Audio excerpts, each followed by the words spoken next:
हरिओम दोस्तों, स्वागत है आपका फिर स्टडी बाय लोधी सर के यूट्यूब चैनल पर। मैं कृपाल लोधी। दोस्तों, आज हम आपको लेकर के आए हैं हिंदी का बहुत ही इंपॉर्टेंट टॉपिक। दोस्तों, आज हम हिंदी वर्णमाला या हिंदी अल्फाबेट के बारे में आज आपको बताने वाले हैं। दोस्तों, आप किसी भी प्रकार के कॉम्पिटिटिव एग्जाम की तैयारी यदि कर रहे हैं, जैसे टेट है किसी भी राज्य का, या सी टेट है, या पटवारी भर्ती परीक्षा है, या किसी भी प्रकार के कॉम्पिटिटिव एग्जाम की तैयारी यदि आप कर रहे हैं और यदि उसमें हिंदी आना है, तो दोस्तों निश्चित रूप से यहां से एक प्रश्न आना ही होता है। वर्णमाला से 2 से 3 प्रश्न भी यहां से पूछे जा सकते हैं। दोस्तों, एक अपील है, यदि आप हमारे चैनल पर पहली बार विजिट कर रहे हैं तो प्लीज हमारे चैनल को सब्सक्राइब कर लें, साथ में बेल आइकन पर भी क्लिक करें ताकि सबसे पहले नोटिफिकेशन आपको मिलता रहे। दोस्तों, इसी प्रकार के कॉम्पिटिटिव एग्जाम रिलेटेड वीडियोस को अपलोड करते रहते हैं, तो दोस्तों प्लीज आप सब्सक्राइब जरूर करें। यदि आपने सब्सक्राइब कर लिया है तो आप लाइक भी करें। प्रारंभ करते हैं आज का टॉपिक हिंदी वर्णमाला के बारे में। स्टूडेंट्स, आज हम हिंदी वर्णमाला के बारे में बताने के पहले कुछ और हिंदी से रिलेटेड जानकारी आपको देंगे। वर्णमाला का जो टॉपिक होगा वो कुछ बाद में होगा, तो दोस्तों आप इसको स्किप ना करें, आप इस वीडियो को पूरा जरूर देखें, बहुत ही इंपॉर्टेंट होने वाला है।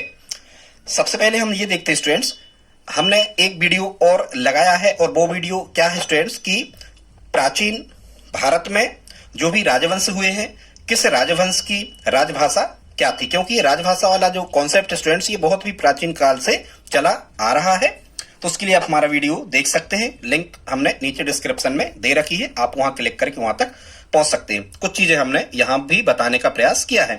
प्राचीन भारत की जो राजभाषा थी स्टूडेंट्स वो संस्कृत थी, मुगल काल की राजभाषा फारसी थी, और अंग्रेजों की राजभाषा इंग्लिश हुआ करती थी। अब स्टूडेंट्स कभी कभी आपको प्रश्न आता है कि भारतीय जो मूल संविधान था, जब मूल संविधान लागू हुआ था तो लागू होते समय मूल संविधान में कितनी भाषाओं को मान्यता दी गई थी। तो स्टूडेंट्स यहां से आपको कहना है, जब मूल संविधान हमारा लागू हुआ था भारत का, तो उसमें 14 भाषाएं थी। ये 14 कभी पूछी नहीं जाती है, लेकिन मूल संविधान में कितनी भाषाएं थी ये संख्या स्टूडेंट्स आप जरूर याद रखें, 14 भाषाएं थी। फिर स्टूडेंट्स 21वां संविधान संशोधन हुआ, ये 21वां कॉन्स्टिट्यूशनल जो अमेंडमेंट है, 21वां संविधान संशोधन हुआ 1967 में, जिसमें एक भाषा जोड़ दी गई, क्या उसका नाम था सिंधी। ठीक है, भारतीय संविधान में एक भाषा जोड़ दी गई, और ये सब जोड़ी गई 8वीं अनुसूची में। अभी हम आपको आगे बताएंगे कि 8वीं अनुसूची में भारतीय संविधान में भाषाओं को रखा गया है। 22 भाषाएं वर्तमान में 8वीं अनुसूची में भारतीय संविधान में है। तो 21वां संविधान संशोधन 1967 में हुआ, इसमें सिंधी भाषा को जोड़ दिया गया, और भाषाओं की संख्या भारतीय संविधान में हो जाती है कितनी, 15 1967 तक। इसके बाद स्टूडेंट्स 92 तक। फिर यहाँ 71वां संविधान संशोधन हुआ 1992 में। यहां से आप एक ट्रिक याद रखें स्टूडेंट्स, क्योंकि यहां से 3 भाषाओं को भारतीय संविधान में जोड़ा गया था 1992 में। ट्रिक आप याद रख सकते हैं, नेम को नेपाली, मतलब यहां स्टूडेंट्स क्या बनेगा, नेम को नेपाली से। ठीक, यहां एक तो लिखा है नेपाली, इसका मतलब क्या हुआ स्टूडेंट्स की नेपाली भाषा भी जोड़ी गई। ठीक, और फिर यहां लिखा है को, तो को का मतलब कोंकणी भी जोड़ी गई 71वां संविधान संशोधन 1992 में। ठीक है स्टूडेंट्स, और फिर यहां मां लिखा है तो मां से बनेगा मणिपुरी। ठीक है, ये 71वां संविधान संशोधन 1992 में कितनी भाषाओं को भारतीय संविधान में जोड़ दिया गया स्टूडेंट्स, तो यहाँ 3 को जोड़ा गया, और भाषाओं की संख्या हो जाती है कितनी, 15 और 3 18। फिर स्टूडेंट्स एक संविधान संशोधन और होता है, और वो होता है, उसे हम कहते हैं 92वां संविधान संशोधन। 92वां संविधान संशोधन हुआ था 2003 में, और यहाँ 4 भारतीय भाषाओं को और जोड़ दिया गया। उसकी ट्रिक है बोडमास, बोडो, डोंगरी, मैथिली और संथाली। इस प्रकार से स्टूडेंट्स भारतीय संविधान की 8वीं अनुसूची में कुल कितनी भाषाएं हो जाती हैं, 22। कभी यदि आपसे प्रश्न पूछा जाए कि भारतीय संविधान की किस अनुसूची में भाषाओं को रखा गया है, तो 8वीं अनुसूची में रखा गया है, 8 नंबर का जो शेड्यूल है। और भारतीय संविधान की 8वीं अनुसूची में कितनी भाषाओं को रखा गया है, तो आपको कहना है 22 भाषाओं को मान्यता दी गई है भारतीय संविधान की 8वीं अनुसूची में। यह स्टूडेंट्स अब हम आपको आगे बताने वाले हैं, भारत की जो राजभाषा है वो हिंदी है। अब हम आपको हिंदी की कुछ संवैधानिक व्यवस्था के बारे में बताने वाले हैं। यहां से भी स्टूडेंट्स प्रश्न पूछा जाता है। तो भारतीय संविधान का जो भाग 17 है, इसमें हिंदी के बारे में या भाषाओं के बारे में चर्चा करी गई है। भाषाओं का को किस अनुसूची में रखा गया है, तो अनुसूची 8 में भाषाओं को रखा गया है। फिर स्टूडेंट्स भारत की जो राजभाषा होगी वो हिंदी होगी, और इसकी लिपि जो होगी वो देवनागरी होगी। स्टूडेंट्स ये स्पेशली कहता है भारतीय संविधान का अनुच्छेद 343। ध्यान से फिर से सुन लें, बहुत इंपॉर्टेंट है, सबसे ज्यादा पूछा जाने वाला क्वेश्चन है। अनुच्छेद 343 में क्या है? तो अनुच्छेद 343 कहता है कि भारत की राजभाषा हिंदी और उसकी लिपि देवनागरी होगी। तो ये लिपि का नाम है देवनागरी। अभी हम इसकी विशेषताएं आपको बताने वाले हैं। कुल स्टूडेंट्स कितने अनुच्छेद हैं? कभी ऐसा प्रश्न यदि आता है कि कुल कितने अनुच्छेद हैं या कहां से कहां तक के अनुच्छेद हैं जो भाषा के बारे में चर्चा करते हैं या बताते हैं या भाषा विकास के बारे में जानकारी दी गई, तो अनुच्छेद 343 से 351 तक के जो अनुच्छेद हैं ये केवल हिंदी भाषा के विकास के संदर्भ में हैं। स्टूडेंट्स कभी कभी आपसे प्रश्न आता है कि राजभाषा आयोग के प्रथम अध्यक्ष कौन थे? तो ये राजभाषा आयोग के प्रथम अध्यक्ष थे बीजी खरे, ठीक है। और 15 जुलाई 1955 को राजभाषा आयोग की प्रथम बैठक आयोजित करी गई थी नागपुर में, ठीक है। ये विशेषताएं भी आपको याद रखना है। आगे स्टूडेंट्स कभी कभी यहां से प्रश्न आता है कि हमारी जो राजभाषा है हिंदी, ये किस लिपि में लिखी जाएगी? तो देवनागरी लिपि में लिखी जाती है। अब हम आपको बताने वाले हैं देवनागरी लिपि की विशेषताएं, क्योंकि यहां से यदि आप शिक्षक भर्ती की खासकर परीक्षा की तैयारी कर रहे हो तो यहां से स्टूडेंट्स प्रश्न ऐसा आता है कि निम्न में से कौन सी विशेषता देवनागरी लिपि की है या नहीं है। तो देख लेते हैं देवनागरी लिपि की विशेषताएं। सबसे पहले इसका उद्भव व विकास हुआ है सौरसेनी अपभ्रंश से। देवनागरी लिपि की अगली विशेषता है ये जैसी बोली जाती है वैसी ही लिखी जाती है, ठीक है। इंग्लिश जैसा नहीं होता है। इंग्लिश की लिपि जो होती है रोमन लिपि, ठीक है, इसमें कहीं सीई को सा कह देते, कहीं सीई को का कह देते, इस टाइप से कहीं के को का कहते। तो ये देवनागरी जैसी बोली जाती है वैसी ही लिखी जाती है। इसमें कोई मूक वर्ण नहीं होता, साइलेंट वर्ड नहीं होते। जैसे रोमन भाषा में साइलेंट वर्ड होते हैं, जैसे KNOWLEDG, इसको हम नॉलेज पढ़ते, कैनॉलेज नहीं कहते। तो यहां देवनागरी में कोई भी मूक वर्ण नहीं होते। ये बाएं से दाएं की ओर लिखी जाती है। एक ध्वनि के लिए एक ही शब्द होता है, ठीक है। रोमन में आपने देखा होगा, अभी हम बता रहे थे, सी को सा कहा जाता है, सी को कहीं का भी कहा जाता, प्रोनाउंसिएशन उच्चारण। तो इसमें एक ध्वनि के लिए एक ही शब्द होता है। इसमें वर्णों का वर्गीकरण किया गया है, अभी हम बताएंगे आपको आगे वर्णमाला के बारे में। भारत की स्टूडेंट्स 10 भाषाएं ऐसी हैं, भारत की 10 भाषाएं ऐसी हैं जिनको देवनागरी लिपि में लिखा जा सकता है, जिनमें से कुछ भाषाओं को हमने यहां बताया है। मैथिली भाषा है, संस्कृत भाषा, मराठी, नेपाली और हिंदी, मुख्यतः यही आपसे पूछी जाती है। तो मैथिली, संस्कृत, मराठी, नेपाली और हिंदी, इन सभी की जो लिपि है वो क्या है? देवनागरी। आई होप आप समझ गए होंगे। कभी यदि प्रश्न आता है कि भारत की सर्वाधिक प्रचलित लिपि कौन सी है, तो भारत की सबसे ज्यादा जो प्रचलित लिपि है वो कौन सी है? देवनागरी, ठीक है। केवल एकमात्र लिपि ऐसी है ये संसार की जिसमें मात्राओं का प्रयोग किया जाता है, ठीक है। अभी हम बताएंगे आगे कि 10 मात्राएं होती हैं, 11 स्वर होते हैं, 10 मात्राएं होती है, केवल आ, छोटा आ की कोई भी मात्रा नहीं होती, ठीक है। यहां एक विशेषता और है, एक वर्ण में दूसरे वर्ण का भ्रम इसमें नहीं होता है। कभी यदि आपसे पूछा जाए कि संसार की सबसे प्राचीन लिपि कौन थी, तो ये ब्राह्मी लिपि थी। सिंधु घाटी सभ्यता की जो लिपि थी वो भावचित्रात्मक लिपि थी। अशोक के अभिलेख किस लिपियों में मिले हैं? तो ब्राह्मी और खरोष्ठी में। तो ब्राह्मी जरूर याद रखना, ये संसार की सबसे प्राचीन लिपि ब्राह्मी लिपि को स्टूडेंट्स कहा जाता है। आई होप आप इतना समझ गए होंगे स्टूडेंट्स। आगे देखते हैं, यदि यहां तक आपने हमारा वीडियो देखा तो प्लीज आप सब्सक्राइब करें। अब हम देखते हैं कि हिंदी भाषा का विकास क्रम क्या रहा। यहां से ही प्रश्न बनते हैं कि सबसे पहले ये संस्कृत थी, 44 वर्ण हुआ करते थे संस्कृत में, और संस्कृत से होते हुए, दूषित होते हुए, बिगड़ते हुए ये कैसे आज खड़ी बोली या मानक भाषा तक पहुंच गए हम, इसका ये क्रम है। आप एक ट्रिक याद रख लेना, संस्कृत तो आपको पता ही होगा कि सबसे पहले संस्कृत थी। बाकी एक ट्रिक आप याद रख सकते हो, पापा आप अब हट ना करो, ठीक है। पापा आप अब हट ना करो, ठीक है, सीधे खड़े रहो, ऐसे करके भी आप इसको याद रख सकते हो स्टूडेंट। तो संस्कृत के बाद तो ये जो संस्कृत थी स्टूडेंट्स, ये खुद 2 प्रकार की थी, वैदिक संस्कृत और सामान्य संस्कृत। वैदिक मतलब जिसमें वेद वेदांतों का अध्ययन किया जाता था वो वैदिक संस्कृत कहलाती थी, और सामान्य बोलचाल की भाषा वैदिक काल में संस्कृत हुआ करती थी, उसको सामान्य संस्कृत कहते थे। लगभग 1500 ईसा पूर्व से 500 ईसा पूर्व तक। फिर आ जाते स्टूडेंट्स क्या? पाली। कभी कभी पूछा जाता है कि भगवान गौतम बुद्ध के समय जो भाषा हुआ करती थी वो कौन सी हुआ करती थी? पाली। बौद्ध धर्म के अधिकांशतः जो पुस्तकें हैं या जो ग्रंथ हैं वो किस भाषा में हैं? तो वो पाली में है, ठीक है। अशोक के समय आपको पता होगा कि अशोक के समय पाली जो थी वो राजभाषा हुआ करती थी मगध राज्य की। फिर आ जाते स्टूडेंट्स प्राकृत भाषा। काय पे? प्राकृत भाषा। जो जैन धर्म के अधिकांशतः जो साहित्य है वो प्राकृत भाषा में लिखे गए हैं। महावीर स्वामी जी के टाइम की भाषा भी क्या हुआ करती थी? प्राकृत भाषा, ठीक है स्टूडेंट्स। फिर प्राकृत भाषा का रूप बदला तो क्या आई? अपभ्रंश आई। और ये सब शब्दों में परिवर्तन होता जाता है। कभी कभी यहां से पूछा जाता है कि अपभ्रंश का वाल्मीकि किसे कहा जाता है? तो अपभ्रंश का वाल्मीकि कहा जाता है स्वयंभू नामक कवि को, ठीक है। इसके बाद स्टूडेंट्स क्या आई? अवहट्ट आई। और जो अवहट्ट के सबसे पहले जो प्रमाण मिलते हैं ये विद्यापति की कीर्तिलता और कीर्ति पताका पुस्तकों में मिलते हैं। फिर स्टूडेंट जो खड़ी बोली है ये वर्तमान में वही है जिसको हम मानक भाषा कहते हैं, वर्तमान में जिसमें साहित्य की रचना होती है, साहित्य का सृजन होता है। ये बहुत पढ़े लिखे लोगों की जो भाषा होती है वो कौन सी भाषा होती है? खड़ी बोली। जिसमें वर्तमान में पुस्तकें लिखी जाती हैं वही खड़ी बोली, उसे हम मानक भाषा कहते हैं। इसका फर्स्ट कवि कहा जाता है लल्लू लाल को। किसे कहा जाता है? लल्लू लाल को। और वर्तमान हिंदी का सबसे जो प्रचलित रूप है स्टूडेंट्स ये क्या है? खड़ी बोली। आई होप आप इतना समझ गए होंगे स्टूडेंट्स। आगे देखते हैं, कुछ चीजें और हमने यहां पर बताने का आपको प्रयास किया है। हिंदी शब्द कभी कभी आपसे पूछा जाता है स्टूडेंट्स कि जो हिंदी शब्द है ये मूलतः किस भाषा का है? तो हिंदी जो शब्द है स्टूडेंट्स ये मूलतः फारसी भाषा का है। फारसी भाषा से हिंदी शब्द को लिया गया है। हिंदी शब्द का सबसे पहले जो उपयोग करने वाले व्यक्ति थे उसमें नाम आता है अमीर खुसरो का।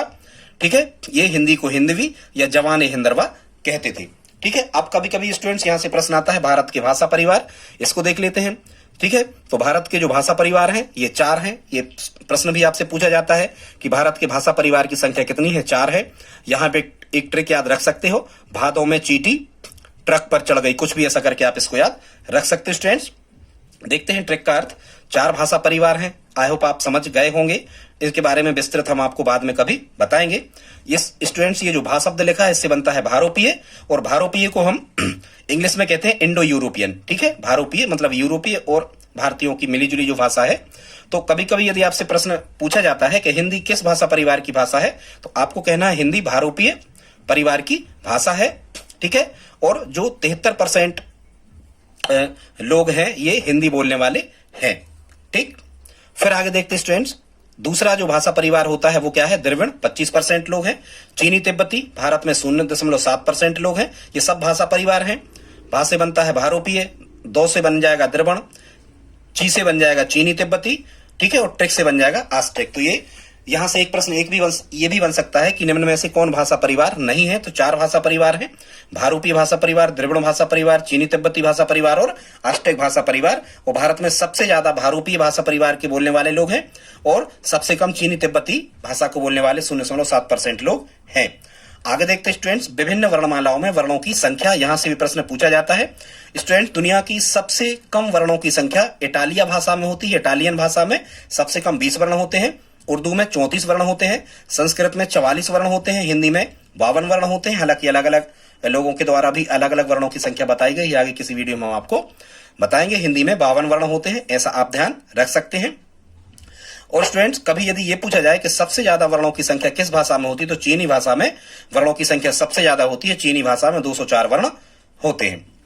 ठीक है स्टूडेंट्स, कभी यदि आपसे प्रश्न पूछा जाए कि भाषा के कितने रूप होते हैं तो भाषा के 2 रूप होते हैं, लिखित रूप और मौखिक रूप। मतलब भाषा को लिख करके व्यक्त किया जा सकता है और मौखिक मुंह से बोल करके व्यक्त किया जा सकता है। फिर स्टूडेंट्स आगे देखते हैं, वर्णमाला के अध्ययन को क्या कहते हैं? तो इंग्लिश में ध्यान रखना, वर्णमाला के अध्ययन को फोनोलॉजी कहा जाता है।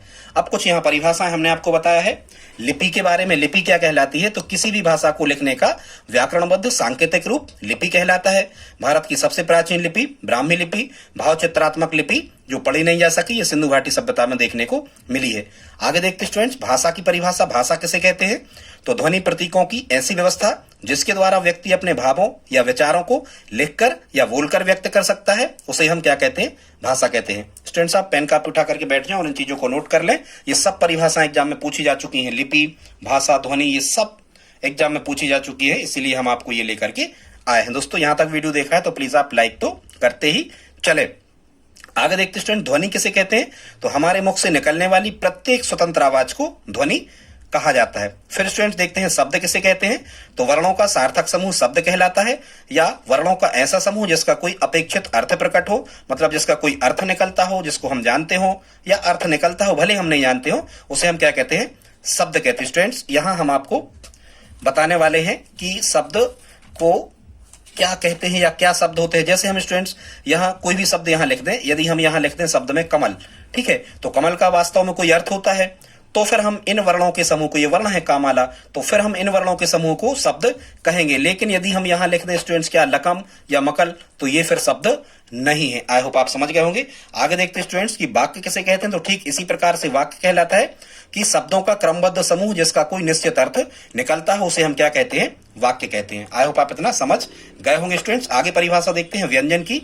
तो ऐसे वर्ण जिनका उच्चारण स्वरों की सहायता से किया जाता है, इन्हें व्यंजन कहते हैं स्टूडेंट्स। व्यंजन को हल भी कहा जाता है। ऐसे वर्ण जिनका उच्चारण स्वरों की सहायता से किया जा सकता है, मतलब इनका उच्चारण हम जो स्वर होते हैं आ ई इनकी सहायता से जिनका उच्चारण करते हैं, उन्हें हम क्या कहते हैं, व्यंजन कहते हैं। स्टूडेंट्स जो भी शुद्ध व्यंजन होते हैं इनमें ये हलंत लगी होती है, क्योंकि व्यंजन को हल भी कहा जाता है और हल से निकल के आता हलंत। ये हलंत लगी, का सा हलंत लगी, तो ये शुद्ध व्यंजन। कभी कभी यहां से प्रश्न आता है कि निम्न में कौन शुद्ध व्यंजन है या शुद्ध व्यंजन नहीं है। तो स्टूडेंट्स शुद्ध व्यंजन कौन है, जिनमें हलंत लगी होती है, ऐसे सभी शब्द शुद्ध व्यंजन कहलाते हैं। ठीक है, एक परिभाषा और है व्यंजन की, उसे भी देख लेते हैं। ये परिभाषाएं पूछी गई हैं, आप बहुत ध्यान से इनको नोट करते चलें अपने रजिस्टर पर, कॉपी पेन पर। हमारे मुख के भीतर किसी ना किसी अंग द्वारा वायु का अवरोध होता है, ठीक, व्यंजन बोलने में, और मुंह से गर्म हवा बाहर निकलती है। ऐसी ध्वनियों को हम स्टूडेंट्स क्या कहते हैं, व्यंजन कहते हैं। ठीक है स्टूडेंट्स, कुछ और परिभाषाओं को देख लेते हैं। इसके बाद में परिभाषा आती है, क्योंकि हम वर्णमाला की ओर बढ़ने वाले हैं स्टूडेंट्स। आप थोड़ा सा धैर्य रखें, वीडियो को छोड़ करके ना जाएं। बहुत ही इंपॉर्टेंट वीडियो आज का आपके लिए होने वाला है। अब हम देखते हैं स्टूडेंट्स के वर्ण क्या कहलाते हैं। तो ध्वनि का प्राथमिक या पहला लिखित रूप, ध्यान से सुनना, बिल्कुल यहां से प्रश्न बनते हैं। ध्वनि का प्राथमिक या पहला लिखित स्वरूप वर्ण कहलाता है, या वह मूल ध्वनि जिसका खंड ना हो उसे हम वर्ण कहते हैं। जिसका अंतिम विभाजन कर दिया गया हो, मतलब इसे और अधिक ना तोड़ा जा सकता हो, उसे हम क्या कहते हैं, वर्ण, या यही एक प्रकार से अक्षर कहलाता है, जिसका क्षरण ना हो और अधिक ना तोड़ा जा सके। या हम कहेंगे भाषा की सबसे छोटी ध्वनि को क्या कहा जाता है, वर्ण कहा जाता है। ठीक है, या हम कहेंगे कि भाषाओं को लिखने के लिए प्रयुक्त मानक प्रतीकों की क्रमबद्ध समूह को क्या कहा जाता है, वर्ण कहा जाता है। ठीक है स्टूडेंट्स, अब हम देखते हैं भाषाओं को लिखने के लिए प्रयुक्त मानक प्रतीकों के क्रमबद्ध समूह को। स्टूडेंट्स ये वर्णमाला की परिभाषा यहां हमने लिख दी है, सुधार कर लेना। भाषाओं के लिखने के लिए प्रयुक्त मानक प्रतीकों के क्रमबद्ध समूह को वर्णमाला कहा जाता है। ये गलती से लिख गया, इसे आप क्या माने, वर्णमाला माने। अब हम देखते हैं अगली परिभाषा की वर्णमाला क्या कहलाती है। तो वर्णों के व्यवस्थित समूह को वर्णमाला कहते हैं स्टूडेंट, या वर्णों के व्यवस्थित क्रम को वर्णमाला कहते हैं। कभी कभी प्रश्न आता है कि वर्णमाला के कितने भेद होते हैं या वर्णमाला के कितने भाग होते हैं। तो आपको कहना है वर्णमाला के 2 भाग होते हैं, केवल 2 भागों में वर्णमाला को बांटा जाता है, स्वर और व्यंजन। ठीक है, यदि स्टूडेंट्स कभी आपसे यह कहा जाए कि वर्ण के कितने प्रकार होते हैं, तो वर्ण के 3 भेद होते हैं, व्यंजन, स्वर और अयोगवाह। ठीक है, फिर स्टूडेंट्स जो ये अयोगवाह होते हैं, अभी आगे हम आपको इनके बारे में बताएंगे। जो अयोगवाह होते हैं इनके खुद 3 प्रकार होते हैं, अनुस्वार, विसर्ग और अनुनासिकता। ठीक है, इनके खुद 3 प्रकार होते हैं। कौन कौन से प्रकार होते हैं, अनुस्वार, विसर्ग और अनुनासिकता। ठीक है, इनके बारे में हम आपको बताने वाले हैं। कभी यदि आपको प्रश्न आ जाए कि अनुस्वार, विसर्ग और अनुनासिक जो है या अनुनासिकता है, ये किसके प्रकार हैं, तो अयोगवाह के प्रकार ये होते हैं। अब हम देखते हैं स्टूडेंट्स कि सामान्यतः वर्णमाला में कितने वर्ण होते हैं, किस प्रकार से। तो सामान्य जो वर्णमाला होती है स्टूडेंट, जो देवनागरी लिपि पर आधारित है, तो जो देवनागरी की वर्णमाला है इसमें वर्णों की संख्या कितनी बताई गई है, 52 बताई गई है। हिंदी में उच्चारण के आधार पर वर्णों की संख्या 53 होती है। लेखन के आधार पर, लिखने के आधार पर, यदि कभी स्टूडेंट्स लिखा आता है ये सब कि उच्चारण के आधार पे तो आप 53 लगाएं, लेखन के आधार पे तो आप वर्णों की संख्या 57 लगाएं, और कुछ लिखा नहीं आता है तो सही उत्तर इसका जाता है कितना, 52। ठीक है, हिंदी वर्णमाला में यदि आपसे पूछा जाए कि हिंदी वर्णमाला में कितने अक्षर होते हैं, और यदि 52 ऑप्शन में नहीं है, तो यहां आप कितना लगाएं, 44 लगाएं, जितने संस्कृत में वर्णों की संख्या होती है। अब हम देखते हैं स्टूडेंट्स कि हिंदी के 52 वर्णों का वर्गीकरण, और ये 52 वर्ण कहां बताए गए हैं, तो ये देवनागरी में बताए गए हैं। हिंदी के कितने वर्णों को बताया गया है, 52 वर्णों को। अब ये कैसे कैसे होते हैं, आइए देखते हैं। सबसे पहले स्टूडेंट्स स्पर्श व्यंजन होते हैं। अभी हम इनकी परिभाषा आपको आगे बताने वाले हैं। स्पर्श व्यंजनों की संख्या होती है कितनी, 25। इनको वर्गीय व्यंजन भी कहा जाता है, क्योंकि इन 25 को 5-5 के ग्रुप में बांट दिया जाता है। फिर स्टूडेंट्स अंतस्थ व्यंजन होते हैं दूसरे प्रकार के, इनकी संख्या 4 होती है। फिर ऊष्म व्यंजन होते हैं, इनकी संख्या भी कितनी होती है, 4। आगे अभी आप अगली स्लाइड में हम आपको इन सब के बारे में व्यवस्थित बताने वाले हैं। इस प्रकार के से स्टूडेंट्स 25 और 4 29 और 4 33, इन 33 को मूल व्यंजन कहा जाता है। कभी यदि स्टूडेंट्स आपको प्रश्न आ जाए कि हिंदी वर्णमाला में मूल व्यंजन कितने हैं, तो आप उसे कितना माने, 33 माने। और कभी यदि आपसे पूछा जाए कि व्यंजनों के प्रकार कितने होते हैं, तो ये 3 प्रकार होते हैं व्यंजनों के, स्पर्श व्यंजन, अंतस्थ व्यंजन और ऊष्म व्यंजन। 3 प्रकार स्टूडेंट्स इनको माना जाता है। ठीक है, अब हम आ जाते हैं संयुक्त व्यंजन, जो बाद में और जुड़तेगा, जिनको नया व्यंजन या नए वर्ण भी इनको कहा जाता है। तो संयुक्त व्यंजन की संख्या होती है 4। इसके बाद में स्टूडेंट 2 आगत ध्वनियां हैं जो अरबी फारसी भाषा से आ गई है, ज, फ। इसके बाद में 2 होते हैं द्विगुण व्यंजन, ड़ा, ओड़ा। ठीक है, तो ये द्विगुण अभी हम आपको आगे बताएंगे। खैर अभी इतना देख लो आपके ये 2 होते हैं, और स्वरों की संख्या होती है कितनी, 11। लेकिन कभी यदि आपसे ये पूछा जाए कि मात्राओं की संख्या कितनी होती है, तो मात्राओं की संख्या होती है कितनी, 10। जो ये छोटा आ होता है इसकी कोई मात्रा नहीं होती, इस आ की कोई मात्रा नहीं होती, हर स्वर की मात्रा होती है। तो जो 11 स्वर होते हैं इनमें से मात्राएं केवल कितने की होती हैं, 10 की होती हैं, आ की कोई भी मात्रा नहीं होती है। अब स्टूडेंट्स आगे करते हैं, अब हम प्रारंभ करते हैं, आपको स्वरों के बारे में बताना प्रारंभ करते हैं। 11 स्वरों का डिवाइडेशन कैसे किया जाता है। सबसे पहले हम देख लेते हैं स्टूडेंट्स स्वर की परिभाषा कि स्वर किसे कहते हैं। तो यहां आपको ध्यान रखना है, स्वतंत्र रूप से बोले जाने वाले वर्ण जिनका उच्चारण बिना अवरोध के होता है। आ, ज्यादा कुछ अवरोध नहीं हुआ। ठीक है, ई, ए, कोई ज्यादा अवरोध नहीं हुआ, स्वतंत्र बोल पा रहे हैं हम, तो ये क्या कहलाते हैं, स्वर कहलाते हैं। ठीक है, स्वरों की विशेषताएं आपसे पूछी जाती हैं, तो ये स्वतंत्र रूप से बोले जाने वाले वर्ण हैं जिनका उच्चारण बिना अवरोध के होता है। ये स्वतंत्र ध्वनियां हैं, ये बिना किसी दूसरे वर्ण की सहायता से बोली जाती हैं। ऐसी ध्वनियों को हम क्या कहते हैं, स्वर कहते हैं। ये परिभाषा आप नोट कर लें। अब हम देखते हैं छंद शास्त्र या कालमान के अनुसार स्वर के कितने प्रकार होते हैं। तो कभी यदि आपसे पूछा जाए कि स्वर के कितने प्रकार होते हैं, तो स्वर के 3 प्रकार होते हैं। ठीक है, छोटे स्वर, लघु स्वर, सेकंड जो होते हैं उनको हम दीर्घ स्वर कहते हैं, और तीसरे होते हैं प्लूत। इनको हम देख लेते हैं एक एक करके। सबसे पहले स्टूडेंट्स पहला जो स्वरों का प्रकार है, इसमें हम देखते हैं अल्प स्वर, लघु स्वर, ह्रस्व स्वर, छोटे स्वर या मूल स्वर। ये सब अल्प स्वर या लघु स्वर के ही नाम है। अल्प स्वर, लघु स्वर, ह्रस्व स्वर, दीर्घ स्वर और मूल स्वर। इनकी संख्या स्टूडेंट्स कितनी होती है, 4 होती है। अब हम देखते हैं इनकी परिभाषा क्या कहलाती है। तो जिनके उच्चारण में सबसे कम समय लगता है, या फिर जिनकी उत्पत्ति दूसरे स्वरों से नहीं होती है, क्योंकि जो दीर्घ स्वर कहलाते हैं इनकी उत्पत्ति इन्हीं स्वरों से होती है। ठीक है, तो जिनके उच्चारण में कम समय लगता है तथा जिनकी उत्पत्ति दूसरे स्वरों से नहीं होती है, उन्हें हम अल्प स्वर या लघु स्वर या ह्रस्व स्वर कहते हैं। इनकी संख्या कितनी है, अल्प स्वरों की संख्या 4 होती है। अ, ई, उ और र, ऋषि का।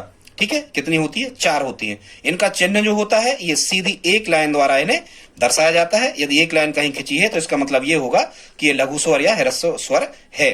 ठीक है, जो अल्प स्वर होते हैं या जो लघु स्वर होते हैं, मूल स्वर, ह्रस्व, इनकी कितनी मात्राएं गिनी जाती है, 1 मात्रा गिनी जाती है। तो स्वर का एक प्रकार क्या हो गया, ये हो गया। आइए देखते हैं स्टूडेंट्स स्वर का जो दूसरा प्रकार है। स्वर के दूसरे प्रकार को स्टूडेंट्स हम कहते हैं दीर्घ स्वर। क्या कहते हैं, स्वर के दूसरे प्रकार को दीर्घ स्वर। तो दीर्घ स्वर किसे कहते हैं, पहले हम परिभाषाओं को जान लेते हैं। तो ऐसे स्वर जिनके उच्चारण करने में मूल स्वरों की अपेक्षा 2 गुना समय लगता है, उन्हें हम क्या कहते हैं, दीर्घ स्वर।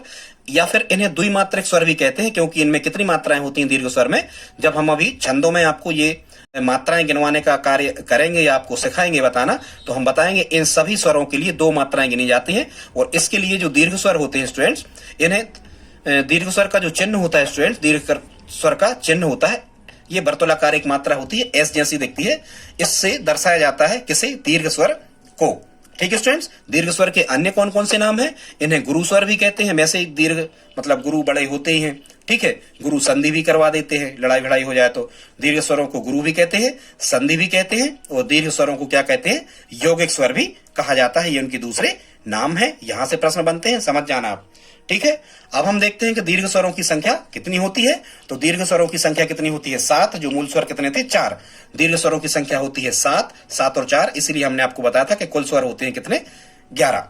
ठीक है स्टूडेंट, थोड़ा सा ध्यान रखना, कभी कभी एग्जाम में 10 स्वर भी लिखे होते हैं, तो उसको भी आप सही करें। एमपी व्यापम, एमपीपी भी 10 स्वरों को ही सही जांचता है, क्योंकि जो रारसी का स्वर होता है स्टूडेंट, उनका ये मानना है कि ये संस्कृत से आया है, लेकिन आजकल हिंदी में जो कहते हैं उपयुक्त होने लगा है। तो रारसी को यदि हम अलग कर देते हैं तो वहां बचते हैं 3 मूल में, और 7 ये तो कितने हो जाते हैं, 10 हो जाते हैं। अब हम देखते हैं कि दीर्घ स्वर कौन कौन से कहलाते हैं। तो आ, बड़ा आ, बड़ी ई, उ, ए, ओ और औ, 1 2 3 4 5 6 7। और जब भी हम इनको बोल रहे हैं तो मूल स्वरों की अपेक्षा 2 गुना समय लग रहा है। तो ये आ, ई, उ, ए, ओ और औ, ये क्या है? दीर्घ स्वर है 7। अब हम देखते हैं स्टूडेंट्स, तीसरे प्रकार के जो स्वर होते हैं इनको क्या कहा जाता है? तीसरे प्रकार के स्वरों को कहा जाता है स्टूडेंट्स प्लुस स्वर। प्लुस स्वर, हालांकि प्लुस स्वरों का उपयोग हिंदी में तो नहीं किया जाता है ज्यादा, इनका उपयोग प्लुस स्वरों का उपयोग नाटक में किया जाता है और खासकर संस्कृत भाषा में प्लुस स्वरों का उपयोग किया जाता है और ये संस्कृत से ही हिंदी में आए हैं प्लुस स्वर। तो प्लुस स्वर की परिभाषा हम कैसे देंगे? आप देख रहे हो पा, ला और ता, ठीक है। तो 3 वर्ण यहां पर हमें देखने को मिलते हैं। तो जिन स्वरों के उच्चारण में मूल स्वरों से तिगुना समय लगे, मतलब 3 गुना अधिक समय लगे, जिन स्वरों के उच्चारण में मूल स्वर से तिगुना समय लगे उच्चारण में, उन्हें हम क्या कहते हैं? प्लुस स्वर कहते हैं। इसे हिंदी के जो अंक लिखने की जो तरीका, जो अंक होते हैं हिंदी के लगभग 3, इसके द्वारा इसे दर्शाया जाता है। किसे? प्लुस स्वर के लिए। इन्हें स्टूडेंट्स अब ये जब 3 गुना अधिक समय लग रहा है मूल स्वरों की अपेक्षा, तो इनको हम त्रिमात्रिक स्वर भी कहते हैं। संस्कृत में इसका प्रयोग होता है खासकर नाटकों में। जैसे हम कहें भैया बहुत देर तक, ऐसे, तो ये इस प्रकार से हम लिखेंगे। राम, इस टाइप से। सीते, बहुत देर तक करते रहे, तो ये इस प्रकार से मात्रा यहाँ लगाई जाती है। तो स्टूडेंट्स आई होप आप समझ गए होंगे कि स्वरों की संख्या 3 होती है, लघु स्वर, दीर्घ स्वर और प्लुस स्वर, जिनको हमने यहाँ बता दिया है। अब हम देख लेते हैं स्टूडेंट्स कुछ और बातों को जो जहां से प्रश्न आपसे पूछे जाते हैं। स्वरों की संख्या पर विचार करते हैं। तो उच्चारण या बोलने की दृष्टि से स्टूडेंट्स स्वरों की संख्या कितनी होती है? 11 होती है, जो हमने अभी आपको बताया। 7 ये और 4 मूल, तो कितने हो गए? 11 हो गए। रारसी पर थोड़ा सा विवाद है, ये संस्कृत का है, तो इसलिए जो एमपी व्यापम है या एमपी पीवी है, ये कभी कभी एग्जाम में, कभी कभी क्या हर समय, ये 10 ही जांचता है स्वरों की संख्या, रारसी को ये शामिल नहीं करता स्टूडेंट्स। ठीक, आई होप आप इतना समझ गए होंगे।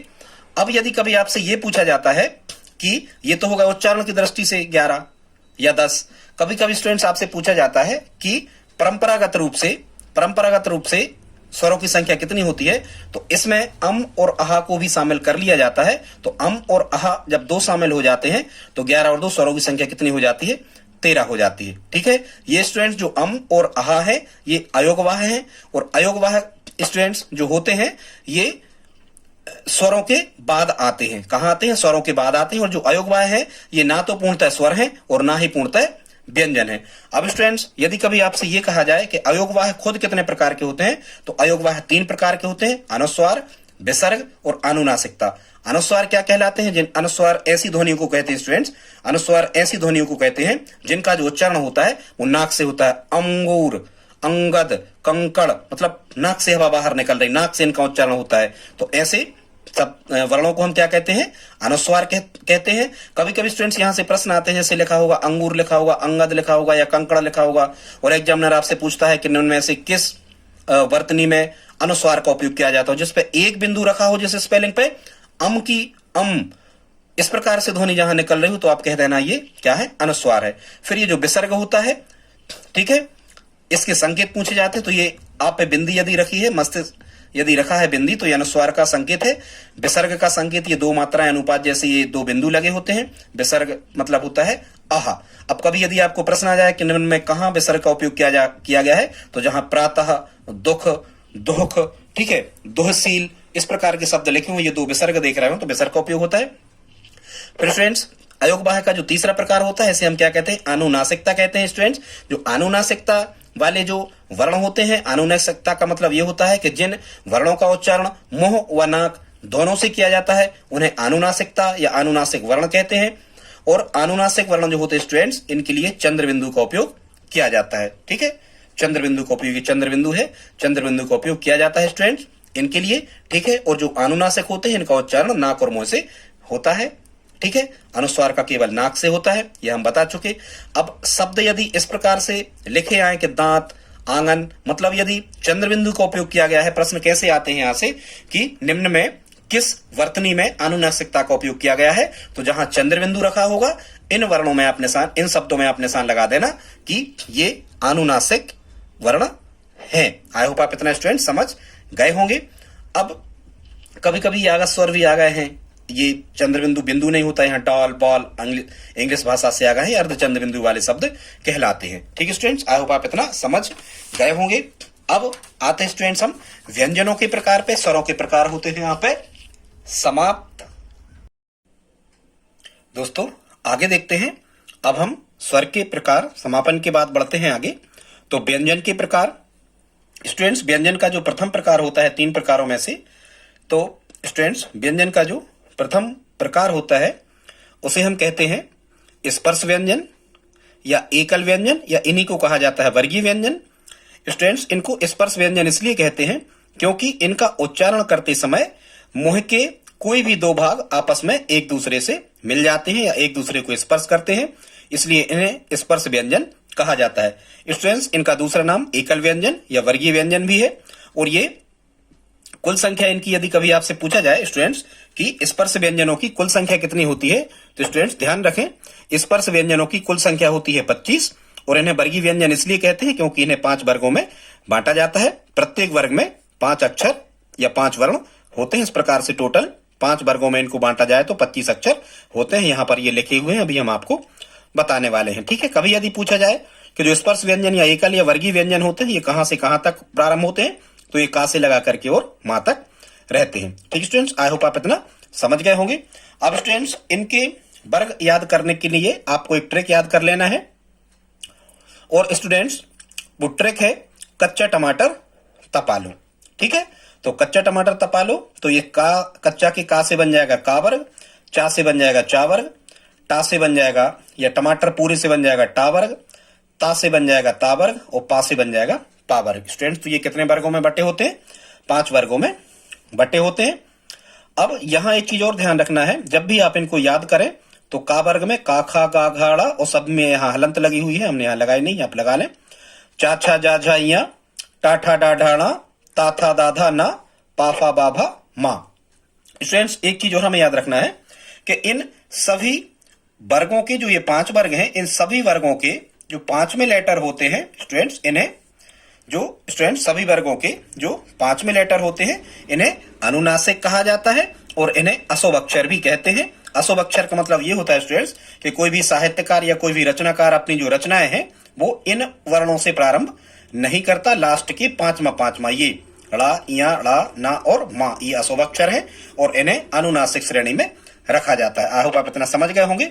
अब स्टूडेंट्स कभी कभी आपसे पूछा जाता है इन्हीं अक्षरों का उच्चारण स्थान। तो उच्चारण स्थान को याद रखने के लिए कि हमारी जो स्वर तंत्री होती है, मतलब मुंह के जो भाग होते हैं, इनमें इन अक्षरों का उच्चारण स्थान कहां से होता है, तो यहां आपको एक ट्रिक याद रख लेना है स्टूडेंट्स। वो ट्रिक है केटीएम दो। जैसे अपन पेटीएम देते हैं ऐसे ही आपको यहां कहना है केटीएम दो।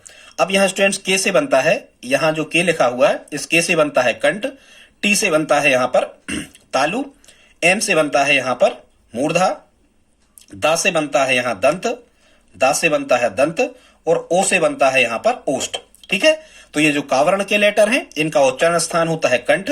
चावर्ग के जो लेटर हैं या चावर्ग के जो वर्ण हैं इनका उच्चारण स्थान होता है तालु।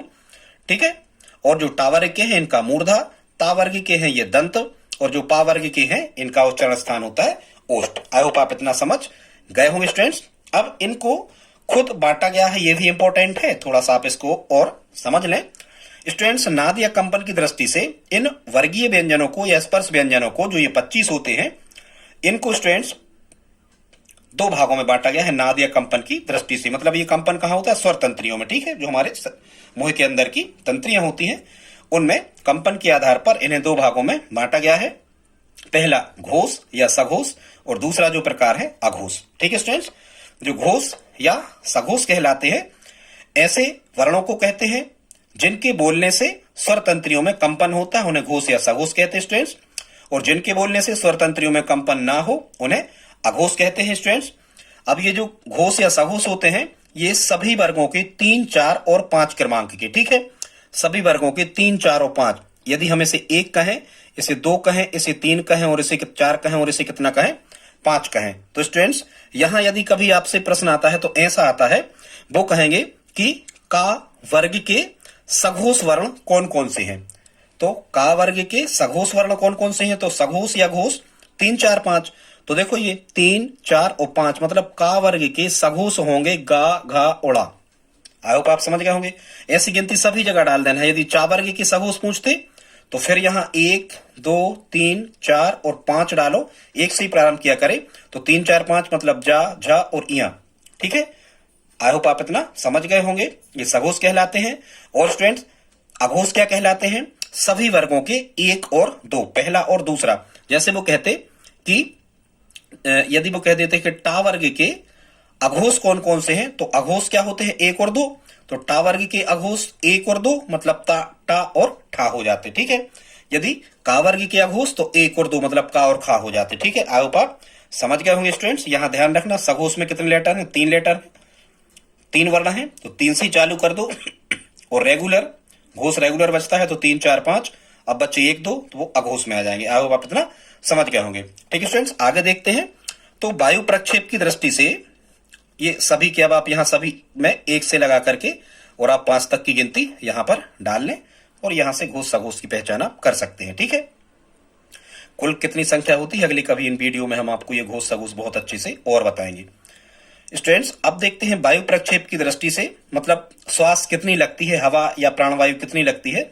इस दृष्टि से ये जो स्पर्श व्यंजन होते हैं इन्हें फिर 2 भागों में बांटा जाता है। एक तो होते हैं अल्प प्राण और दूसरे होते हैं महाप्राण। स्टूडेंट्स जो ये अल्प प्राण होते हैं इनके बोलने में कम मेहनत लगती है और इनके बोलने में कम प्राणवायु की आवश्यकता या कम श्वास की आवश्यकता होती है, जिन्हें अल्प प्राण कहते हैं। अल्प मतलब होता है ये कम। और स्टूडेंट्स जो महाप्राण होते हैं, ये महाप्राण इनको बोलने में, महा लिखा ही है तो इनको बोलने में अधिक मेहनत लगती है और इनके लिए महाप्राण मतलब अधिक श्वास की या अधिक प्राणवायु की आवश्यकता होती है। अब हम देखते हैं कि अल्प प्राण क्या कहलाते हैं स्टूडेंट। तो सभी वर्गों के अल्प प्राण, ठीक है, सभी वर्गों के 1, 3 और 5 क्रम के। ठीक है, 1, 3 और 5 जैसे कह दिया जाए कि का वर्ग का अल्प प्राण क्या होगा या कौन कौन से लेटर होंगे जो का वर्ग के अल्प प्राण होंगे।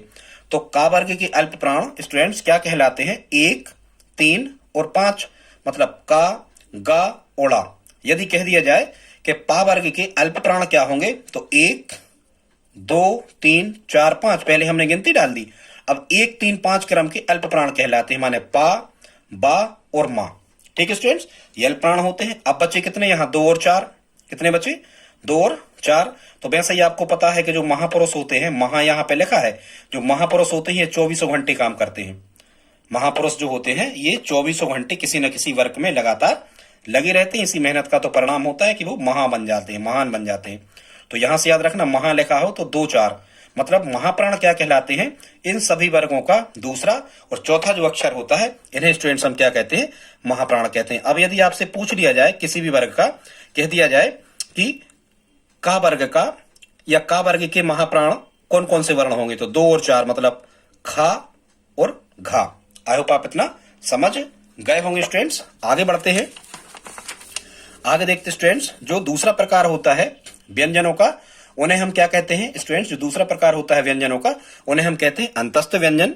ठीक है, ये अंतस्थ व्यंजन क्यों कहलाते हैं स्टूडेंट्स? ये इसलिए कहलाते हैं क्योंकि ये स्वर व व्यंजन के बीच में स्थित होने के कारण इन्हें अंतस्थ व्यंजन कहा जाता है। अंतस्थ व्यंजनों को स्टूडेंट्स अर्ध स्वर भी कहते हैं। इनकी संख्या कितनी होती है? 4 होती है। या इनको ऐसे भी हम परिभाषित कर सकते हैं कि स्टूडेंट स्पर्श करते समय प्राणवायु मुंह के अंदर की ओर प्रवेश करती है। ठीक है, ऐसा भी हम इनकी परिभाषा में कहते हैं, प्राणवायु अंदर की ओर स्पर्श करती है। इनका उच्चारण करते समय, यहां पर स्पर्श लिखा हुआ है, इनका उच्चारण करते समय प्राणवायु मुंह के अंदर की ओर प्रवेश करती है। ठीक है, और ये चारों अल्प प्राण है और सघोष भी है। तो जब भी अंतस्थ की बात आ जाए तो या, रा, लावा, ठीक है, या, रा, लावा, ये क्या कहलाते हैं? अंतस्थ व्यंजन। ठीक है स्टूडेंट्स, आगे देखते हैं। तीसरा प्रकार जो व्यंजनों का होता है उन्हें हम कहते हैं ऊष्म या संघर्षी व्यंजन। ऐसे व्यंजनों को स्टूडेंट्स, ऐसे व्यंजनों को ऊष्म या संघर्षी व्यंजन कहा जाता है। ठीक है, जिनके बोलते समय गर्म हवा कहां निकलती है स्टूडेंट्स? जिनके बोलते समय गर्म हवा मुंह से बाहर निकलती है, ऐसे व्यंजनों को ऊष्म या संघर्षी व्यंजन कहते हैं। ठीक है, जैसे सा, सा, सा, हा, गर्म हवा बाहर निकल रही, सा, सा, सा, हा, ये ऊष्म या संघर्षी व्यंजन कहलाते हैं। ठीक है स्टूडेंट्स, आई होप आप इतना समझ गए होंगे। इनकी संख्या भी कितनी होती है? ऊष्म या संघर्षी व्यंजनों की 4 होती है, सा, सा, सा, हा। ठीक है, जो सा शक्कर का होता है, इसे तालव्य सकार कहते हैं। क्या कहते हैं? तालव्य सकार कहते हैं। दूसरा षटकोण का होता है, इसे मूर्धन्य सकार कहते हैं, क्योंकि इसका उच्चारण दांतों के ऊपर के भाग के द्वारा किया जाता है। और ये जो सा होता है, सा सड़क का, सड़क पे ही दांत टूटते हैं, तो इस सा सड़क के को दंत सकार कहते हैं। आई होप आप इतना समझ गए होंगे। इसके बाद स्टूडेंट्स, ये वर्णों व्यंजनों के 3 ही प्रकार थे, लेकिन फिर हिंदी वर्णमाला में नए व्यंजन जुड़ गए। चौथा है संयुक्त व्यंजन या नए वर्ण। तो स्टूडेंट्स, इनकी संख्या, संयुक्त व्यंजन या नए वर्णों की संख्या कितनी होती है? 4 होती है। ये ऐसे व्यंजनों को संयुक्त व्यंजन या नए वर्ण कहते हैं जो 2 वर्णों से मिलकर के बनते हैं। ठीक है, छात्रा ज्ञा स्रा।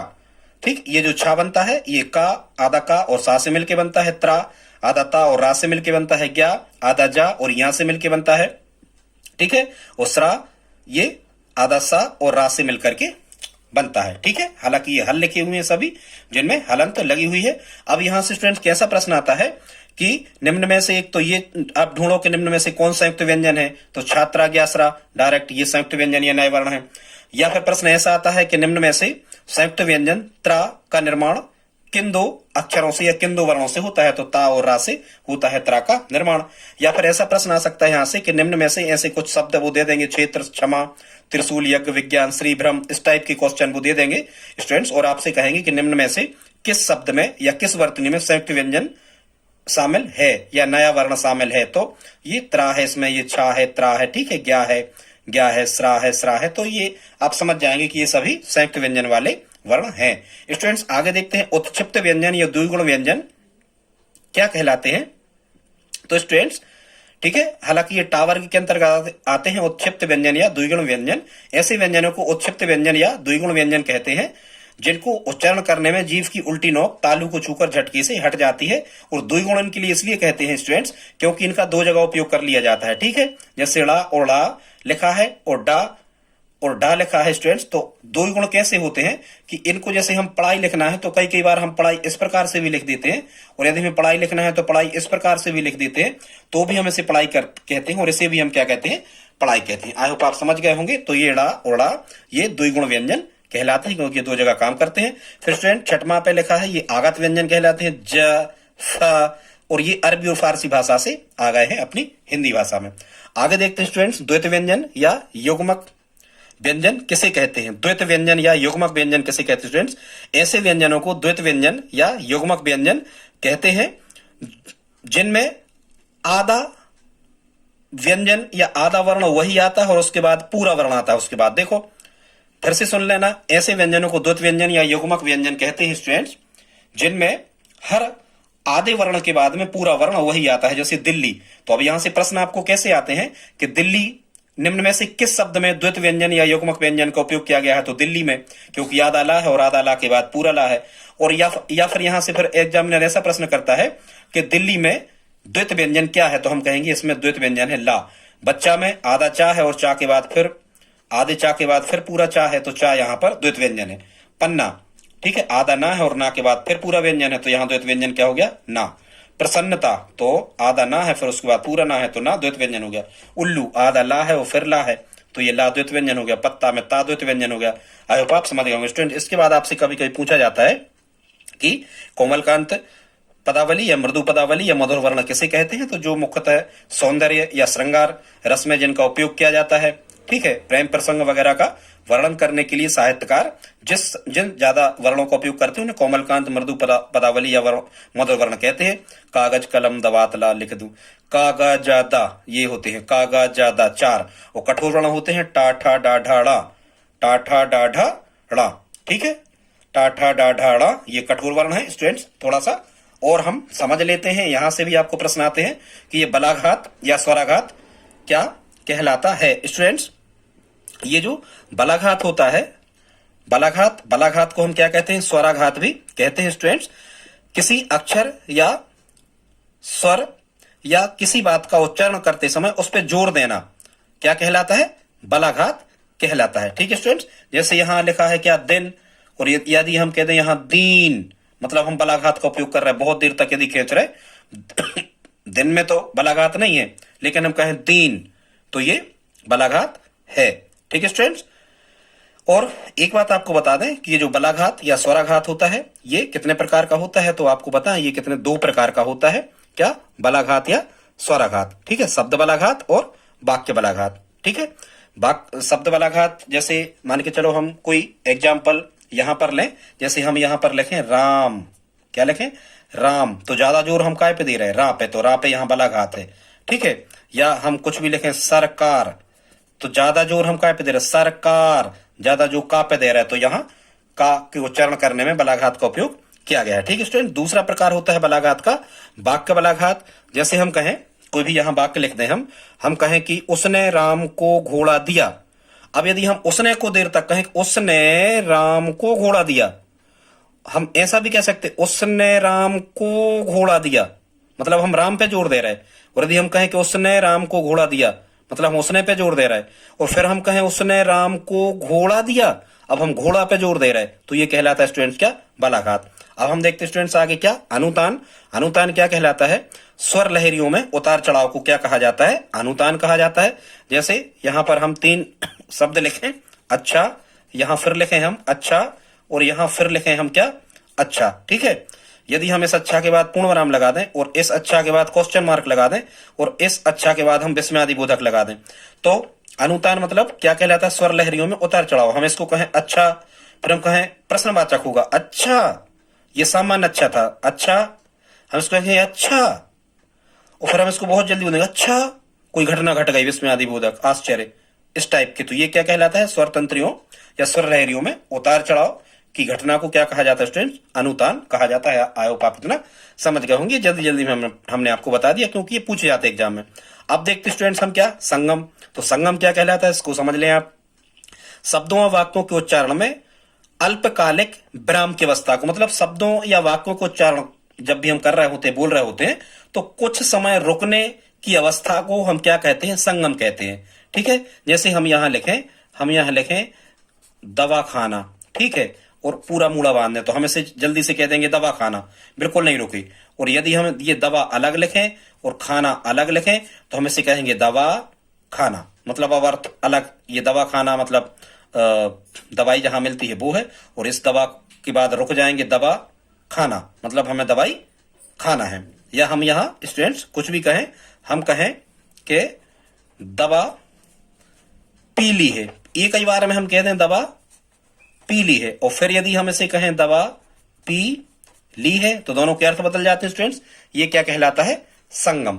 या हम कहें कि पूजा घर चली गई, अब ये पूजा और घर अलग अलग है, लेकिन यदि हम कहें कि पूजा घर में घंटियां बजने लगी, तो पूजा घर चली गई, हम थोड़े से रुके हैं तो ये अर्थ निकल रहा है कि पूजा घर चली गई।